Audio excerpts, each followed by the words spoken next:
Here's the news for this evening. Public Security Minister facing another embarrassment as cocaine goes missing from police headquarters. Plaisance residents left inconvenienced and outraged after a series of malicious attacks. Opposition leader heaps more corruption claims on the Granger-led administration. And group explores Guyana's transformational economy.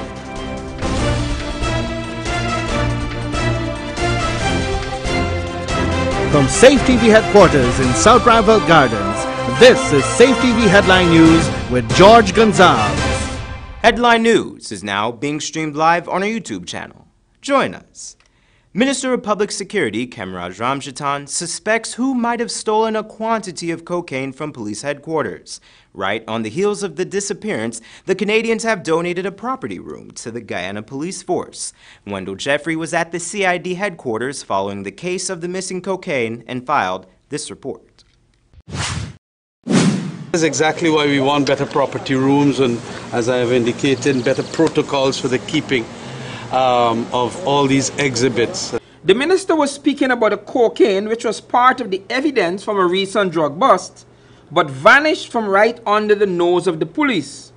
Minister Ranjatan was at the time addressing those gathered for the handing over ceremony at the CID headquarters of a new property room.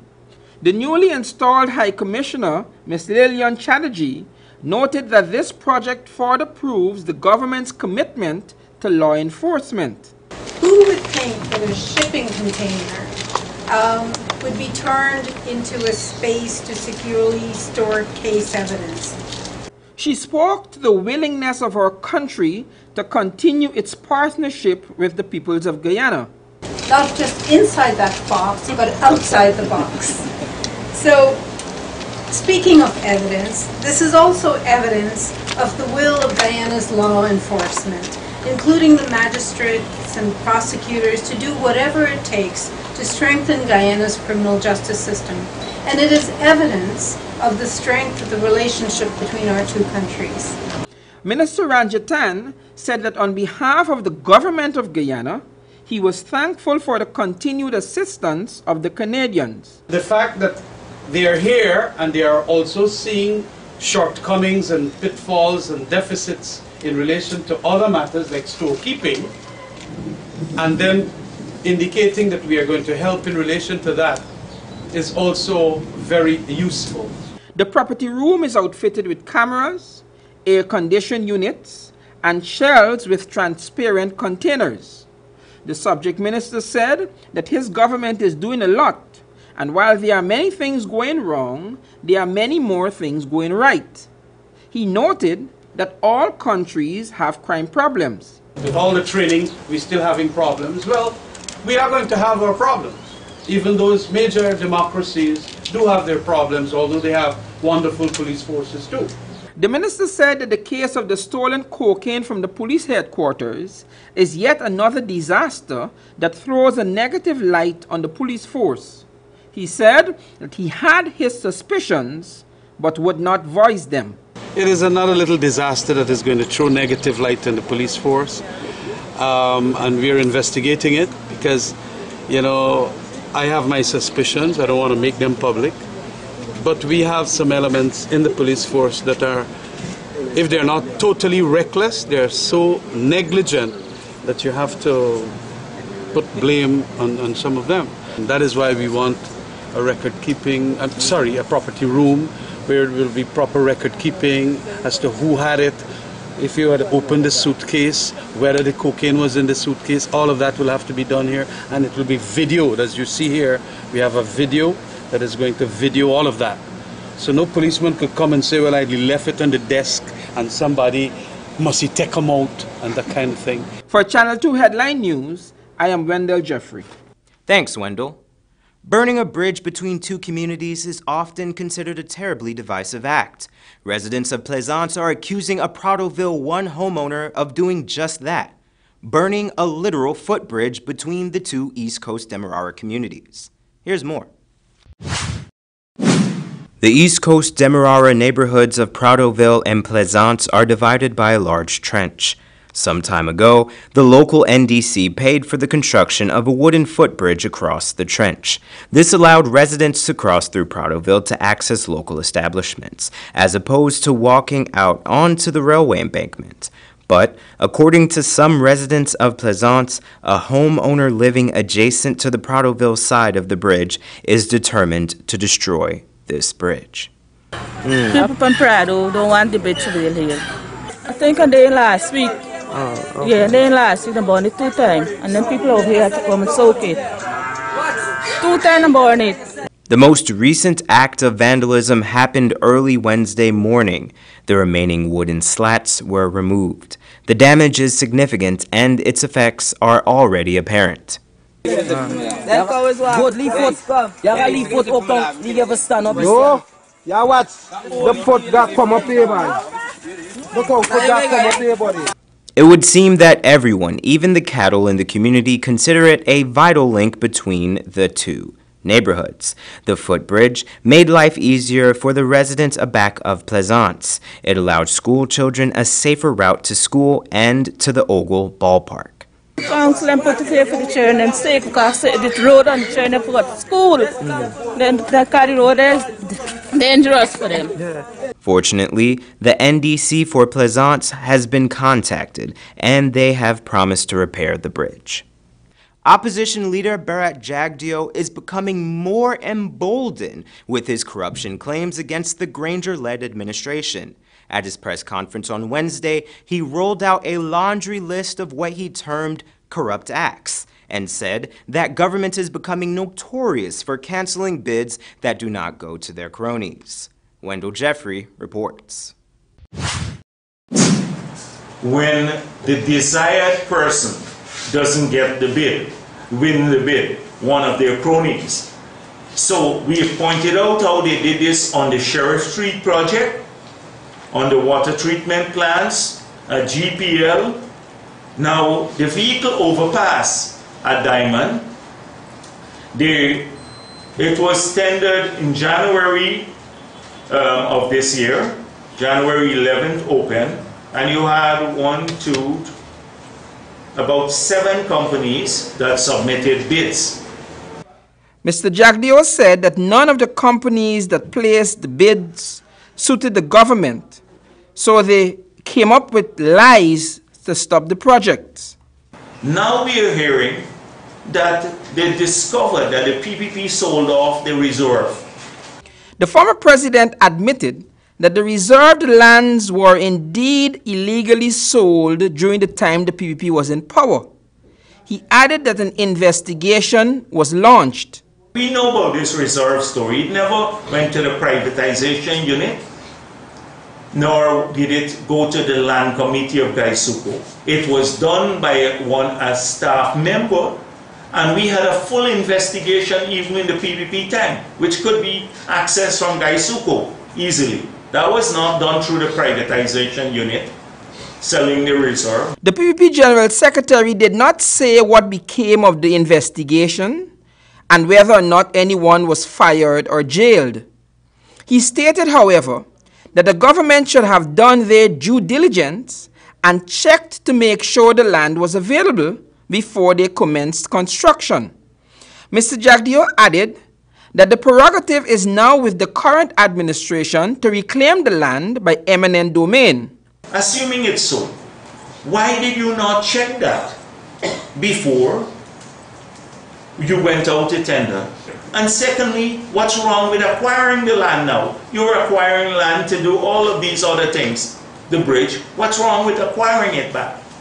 Mr. Jagdeo went on to cite several situations, claiming that the government, particularly the Ministry of Infrastructure, is the chief culprit. The East Bank Demerara pedestrian overhead crossing was opened, and you had a long list of people here.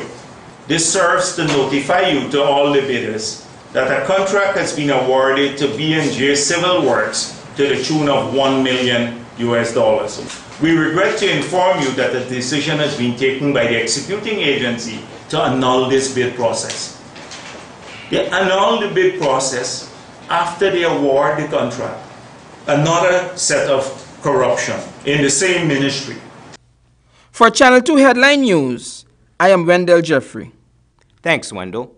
The Guyana Police Force has dispatched Assistant Superintendent Oswald Pitt to address concerns raised by Leonard Archibald's relatives, as well as other residents of Brothers Village, East Bank, Berbice. Residents have complained that the police in the district may not have acted professionally.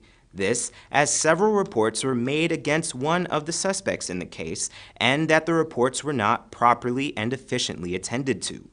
Residents are encouraged to use the opportunity to assist the Assistant Superintendent. Mr. Pitt can be contacted on cell phone number 661-5870. Again, that number is 661-5870. Coming up after the break, Group looks at Guyana's transformational economy, and NIS takes to the road. We'll tell you why after the break. Stay with us.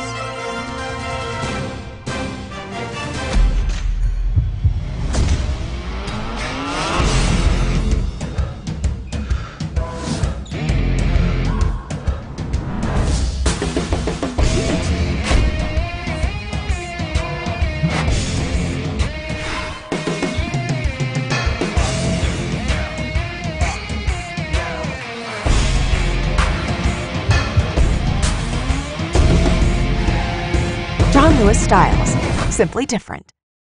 Need a ride around town and beyond? Look no further than Oasis Ride Taxi Service. With affordable prices and some of the best drivers in the business, we've been delivering prompt and reliable service to Guyana for over 16 years.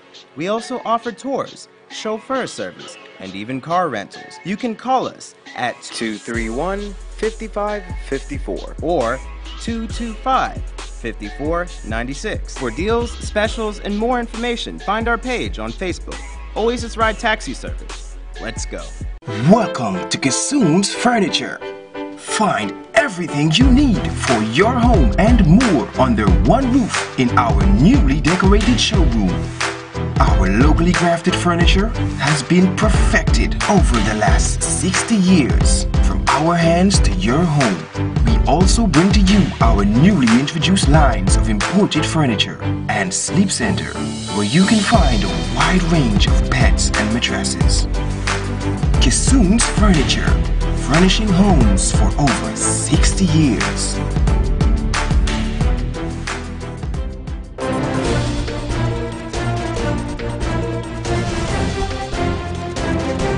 Welcome back.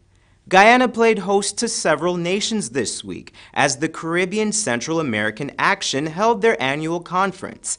It was held under the theme Transformational Economy, Protective and Opportunity for Guyana's Private Sector. The conference was the first for Guyana and comes on the back of the swiftly expanding oil and gas sectors. Wendell Jeffrey reports.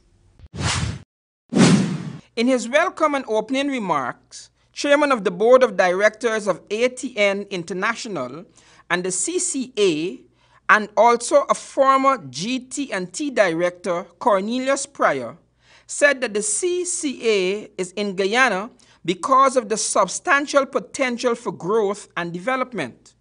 CCAA is here today for the first time ever in holding a conference for all nations in a country in the region as opposed to Miami.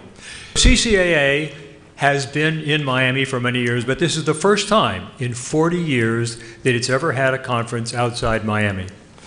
Our theory was that if the private sector was allowed to do its work, it would bring jobs and prosperity wherever it went. And that continues to be the mission, and that's why 40 years after its founding, I'm very proud to be here for the first conference of CCAA outside of the country. Desmond Sears, Vice President of the Private Sector Commission, said that Guyana is at a landmark point of its development due to its oil discovery. Guyana is at a landmark point in its development, especially due to the world-class discovery of oil offshore. This discovery has certainly boosted the investment prospects in Guyana. Prime Minister Moses Nagumutu voiced his concerns in relation to the possible monopoly of the oil sector. part of the concerns being expressed by the man in the street, the woman in the street, and potential partners in the oil and gas sector in Guyana is whether there will be a monopoly and whether the monopoly would work in the interests of Guyana. The Prime Minister spoke also to the Caribbean's vulnerability of adverse weather patterns because of the structure of our economies. We have always been vulnerable in the Caribbean because of the nature of our economy. Most of our countries depend on tourism. And with what has happened, it has now not make us attractive as a tourist destination. By way of sarcasm, the PM mused that the fury of the female named hurricanes might be a reaction to the long-practiced ills of men. The corporations headed by men hitherto had scant disregard for the environment. They rape the forests, they dig huge holes for the gold that Sears mentioned, and the bauxite and other minerals, and they disturb the ozone layer. We are speaking at angry women who are saying to us, stop, take a look at what you're doing. The Prime Minister charged the conference to deliberate with the future of the Caribbean and indeed the world in mind. For Channel 2 Headline News, I am Wendell Jeffrey. Thanks, Wendell. As the old adage says, your health is your greatest wealth.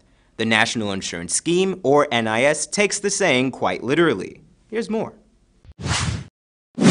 On Wednesday, the National Insurance Scheme, in conjunction with the Ministry of Public Health, held a health fair on Covey Square. The health fair is a part of a week of activities NIS planned in celebration of its 48th anniversary on Friday. The NIS views it as money well spent. NIS is seeking to be a little more proactive. We are maybe reactive in that we pay benefits after the person would have gotten sick, but now we're thinking about educating persons, helping them to ensure that they stay healthy, and that in itself is an investment. We talk about investing the funds, and so we have to also think of other ways of ensuring that the fund stays, so that when the pensioners, especially when those persons reach the pensionable age, that we have funds for them to. Public Relations Officer for the NIS, Diane Lewis-Baxter, listed a plethora of health screenings that the all-day health fair offered attendees. We have a number of other activities at that end. To my left, you have 3 doctors on board there, and they're checking persons for chronic illnesses. High blood pressure, if you're diabetic, if you just need to have a general checkup, they're doing that across there. The fair also included BMI screenings, blood donations, dental cleaning, cervical cancer screenings, and mental health screenings. She explained why mental health can affect NIS's bottom line. We have mental health, they're here, and I visited, I have my badge here. Since I'm wearing my badge where they spoke to us about mental health and how to identify somebody who's depressed. Because if you have depressed employees, it means they can't work. And when they can't work, they can't pay NIS. And when they can't pay NIS, that affects the pool, right? And so that's the whole thinking behind this again. The Caregivers Association is an organization in Agricola that takes year-round care of the seniors in the community. They do a service that is appreciated by all the residents of Agricola. It was therefore a shock to the association's leader when she came yesterday and saw that the shop she runs to fund the organization was broken into. Wendell Jeffrey went into Agricola and filed this report. Came yesterday morning and see that the padlock is off and so much food stuff is missing. I'm like the milk and and soap powder and sweet soap, and all of these things are missing from the shop. Even gangsters have a code where they do not steal or violate people from their own neighborhood. But times appear to be so tough, and today's criminals seem to have no loyalty. Yesterday, they broke into the caregiver shop in Agricola and made off with about $60,000 worth in stocks. These are the monies when we sell, we use these monies to offset expenses when we have activities. It is a shame. I am disappointed what happened. I expect that the community knew me over the years, and what we do in this community, I expect them to watch my back. Ingrid Cadell, the leader of the Caregiver Association, said that she lived in Agricola for about 21 years. And while she has since moved out of the community, she still spends about 8 to 10 hours in the village daily. I lived here for 21 years. And then I removed 1999, but I'm still in here. You have to say I still live here because I'm spending more than 8 hours here from Sunday to Thursday, right? And so I'm here from Sunday to Thursday. For the past 2 years now, I'm here. Ms. Cadell reminded that every year candles are lit and prayers are said for the Agricola community. With this in mind, she is hoping that the culprits would do the right thing and return the stolen items. Every 26th of May, we will light candles and torches and pray for our community. And this is the result that I have gotten. She said that the residents of Agricola need to take back their community. People in this community must stand up and speak out, speak out, because so many things are happening. Ms. Cadell said that she's appealing to the community to assist in replacing the items. She explained that the theft of the items is a setback to their plans. I'm appealing to the community to come and contribute, because this is a setback. You have to put all of this stuff back. For Channel 2 Headline News, I am Wendell Jeffrey. Thanks, Wendell. Still ahead, we have our regional news, world news, and the weather forecast. Stay with us. Ride around town and beyond? Look no further than Oasis Ride taxi service. With affordable prices and some of the best drivers in the business, we've been delivering prompt and reliable service to Guyana for over 16 years. We also offer tours, chauffeur service, and even car rentals. You can call us at 231-5554 or 225-5496. For deals, specials, and more information, find our page on Facebook. Oasis Ride Taxi Service. Let's go. Welcome to Kissoon's Furniture. Find everything you need for your home and more under one roof in our newly decorated showroom. Our locally crafted furniture has been perfected over the last 60 years. From our hands to your home, we also bring to you our newly introduced lines of imported furniture and sleep center, where you can find a wide range of beds and mattresses. Kissoon's Furniture, furnishing homes for over 60 years.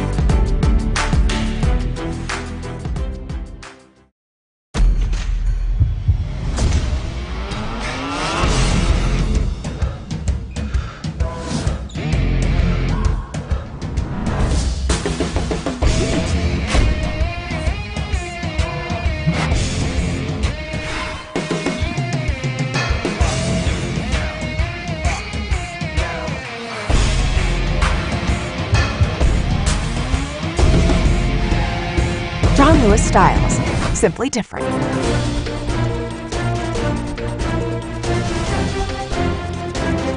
Welcome back. And now for news from the region. Trinidad and Tobago has improved its rating in the World Economic Forum Global Competitiveness Report for 2017 to 2018. More from C News. Trinidad and Tobago has improved its rating in the World Economic Forum Global Competitiveness Report for 2017-2018, moving from 94th to 83rd out of 137 countries. The WEF measures competitiveness by determining the level of productivity in a country, including institutions, infrastructure, macroeconomic environment, health, education, financial market development, technological readiness, market size, and innovation. The report showed that this country jumped from an overall competitiveness score of 3.93 to 4.09. Program Director at the Arthur Lockjack Graduate School of Business, Dr. Balraj Kisto, attributed some of the improvements to changes to the tertiary education data. Been told to the world, at least to the World Economic Forum, that Trinidad and Tobago have a program called GATE, and because of that, our tertiary level enrollment is now 65.5%. Reason for that? Not having a proper functioning national statistical body in the country. Our data has not been updated at the internationally recognized sources for the last 10 years for this. This year, Switzerland has been named the top world's most competitive environment, with the United States falling to second place. Economist Dr. Terence Farrell said with respect to ranking, most institutions in Trinidad and Tobago flourish, but do not function properly. Agency that would have within it all of the elements that would support private sector innovation. And importantly, that in that innovation agency would be funded on a sustainable basis. See, one of the problems that we've had here with our institutions is that we will create an institution, the government will invent an institution, they will put it into place, and then after 2 years they don't fund it. They will give it a budget 2 million 1 year, and the next year the budget they get 1 million, and next year they get 5, depending on who. And you can't carry out your mission successfully. And internationally, in Saudi Arabia, many women are celebrating following a royal decree from King Salam, allowing them to drive for the first time. More from BBC News.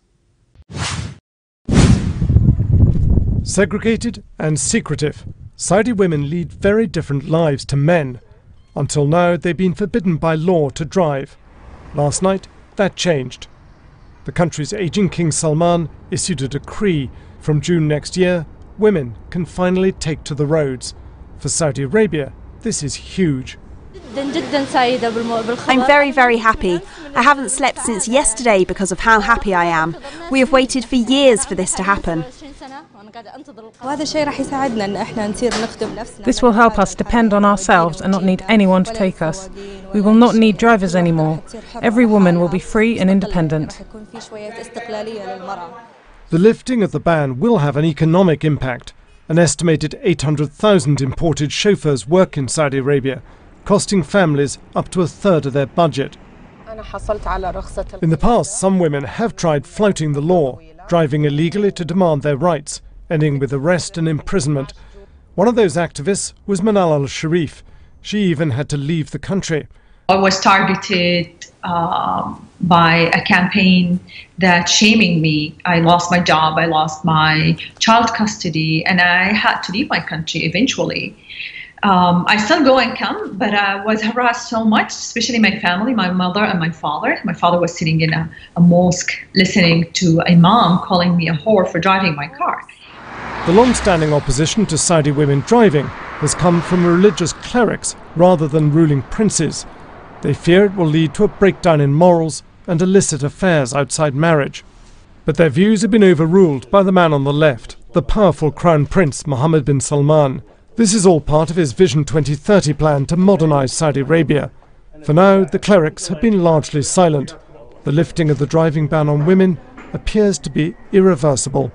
Frank Gardner, BBC News. And now for the weather forecast.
And that's Channel 2 Headline News for this evening, the 28th of September 2017. As we take our leave, we invite you to find Channel 2 Headline News on Facebook, YouTube, and ch2headlinenews.com. You can also tune in tomorrow morning at 6:30 for a rebroadcast, and tomorrow evening at 6 o'clock for more news. For now, I'm George Gonzalez, signing out for this newscast, saying thank you for welcoming us into your home, and do have a blessed evening.